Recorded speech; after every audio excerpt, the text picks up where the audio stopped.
Multiviewer. So that's something that's I've kind of given you this layout, but it may not be what you're after. So in the configuration, you see that there is a multi-viewer button. So you have two of them. VP is on the left, VP1. IO is on the right. So the one on the left, the VP, very professional.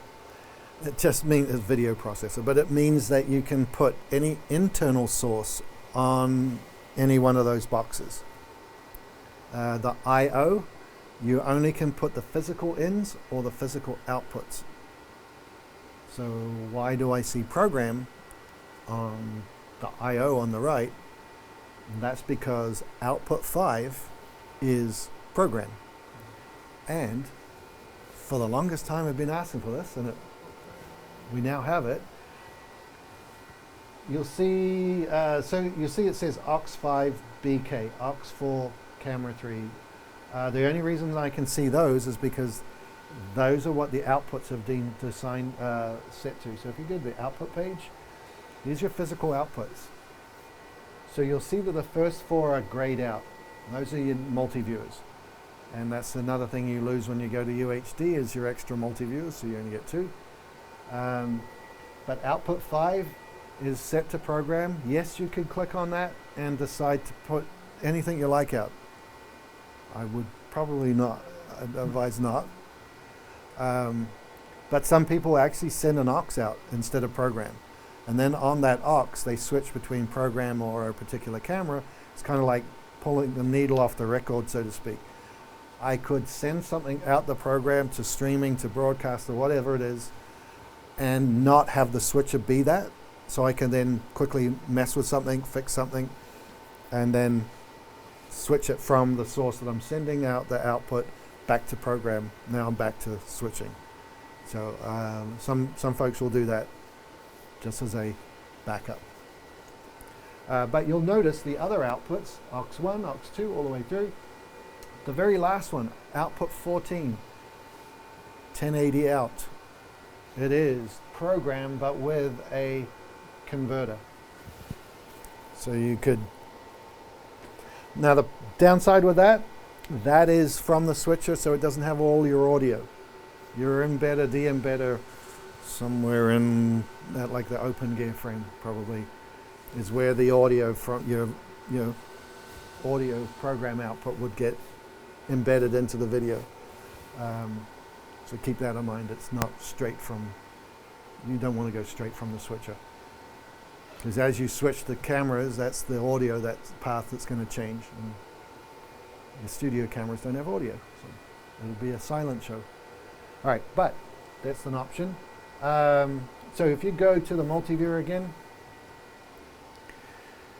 so you're looking at the left side, top left-hand corner, you've got layout. So if you tap on that, you're going to get a choice of, I don't know how many layouts there are, but I always used to think it wasn't enough. But it's a mixture of 3 box sizes. So you've got a half, a quarter, a fifth, I think that's it, quarter, and maybe a fifth and a sixth. But I'll even make a custom control that switches the multi-viewer to a 1x1. So then I get to see, get a big view of any one of the cameras. And then you hit the custom to recall, I'm going with that one there. With the idea being you've just got your preview and program being the biggest, and it gives you more boxes around the outside edge there. I went with the Mini-ME and the ME preview program over there because you being a TD, it's closer to you. I figure I'm a director. I want to see program, but I want to see the cameras. I'm going to see CG right in front of me. The CG person, they're going to see CG right in front of them. They don't need it right in front of them. But I went with camera 1, 2, 3, and podium. You can move that around as you see fit. So there's Mini ME2 there. Then I've got the media stores 1 and 2 there. Again, to change it, so bottom right, set to black. because I ran out of sources or things to put there. But if you tap that box 13, right? You get the choice of your physical inputs, and because this is the VP, you're going to see your internal sources as well. It's just a matter of tapping it. But if you notice, there's duplicates. There's the same sources here and here. If we go to this shift panel here and click it to main, what happens when you hold down shift on any of your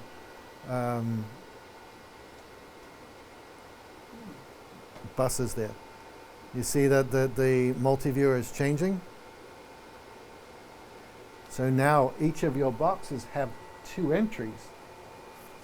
The source you see when you don't hold the shift key down, and then you hold it down, you get a whole nother a bunch of sources. Now, I don't want my preview to change. That's box 3. So if we tap that and just use the same source in both, when you hold the shift key down, it doesn't change. So I thought, oh, it's a really cool idea. This is really good. But when you go to use it for real, it's like, if you're not ready for it, it's like, oh, I don't know if I like this or not. So maybe defining a few boxes that just change to sources that you may look at every once in a while. Just like the shifted sources are things you just use every once in a while, the things that you might want to check on. Very useful for places that only may have one multiviewer. It's you've got 2, it's totally fine. You've got plenty of boxes. Now you start adding another studio, 4 or 5 more cameras. Yeah, real estate gets a little tight. I would like you to fix whatever's going on over here. So that'll be the second multiviewer. Yep. So that is, what is that, box 8 and 12. So let's look at box 8 first. So what is one of those games, you know, I forget the song. So it's like a split screen. 3 of these things look like the other, but one is, can you tell which one is not right? Anyway, you got it. So you see there's options at the very, very bottom here. Green tally on, red tally on. That's going to be the border, so it'll key red or green if it's on preview or program. The border itself, you've got it set to white. Label, because more often than not, you're going to have a lower third, right? Yep. So putting the label at the top doesn't cover your graphic. It's kind of the theory behind that. Now, that does crop into your image. So you notice program doesn't have any borders, doesn't have any tallies, because I want to see the whole frame. Whereas, how can you tell? All right, looking at aux4 camera 3, put camera 3 on program, or you can put aux4 on program too. So can you see how much gets cropped in just by the border treatment in the multiviewer? Yeah.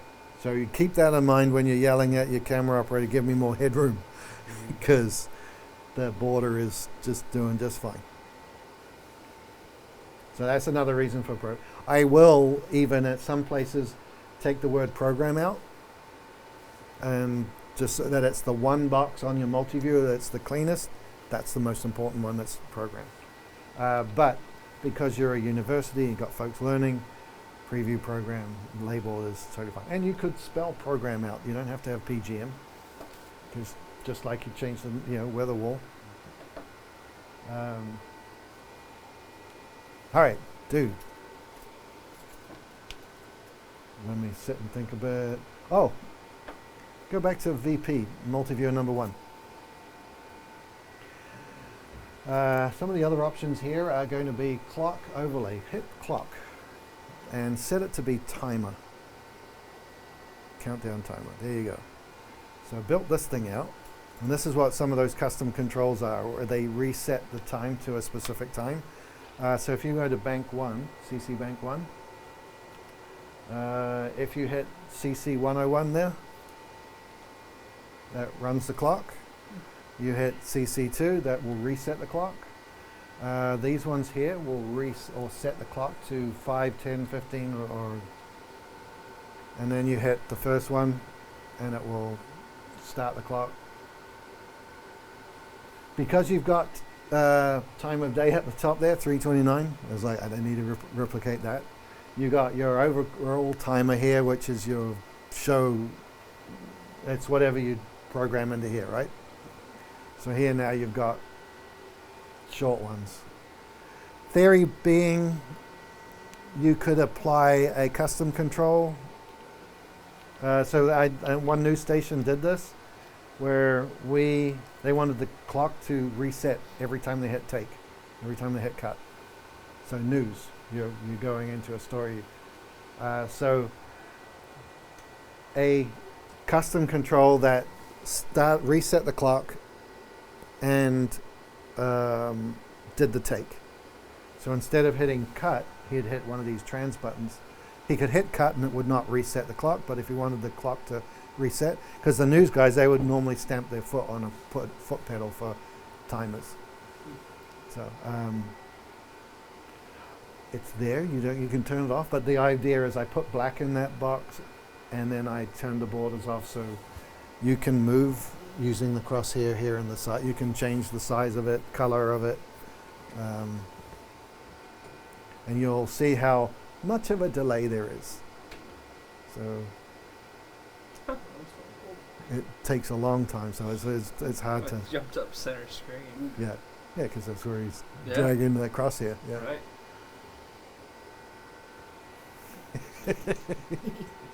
Yeah, the mouse was the faster way to do it because there's such a delay.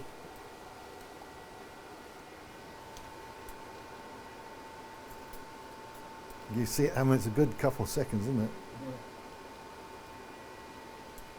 Yeah. All right, I am thinking that's a cool green screen.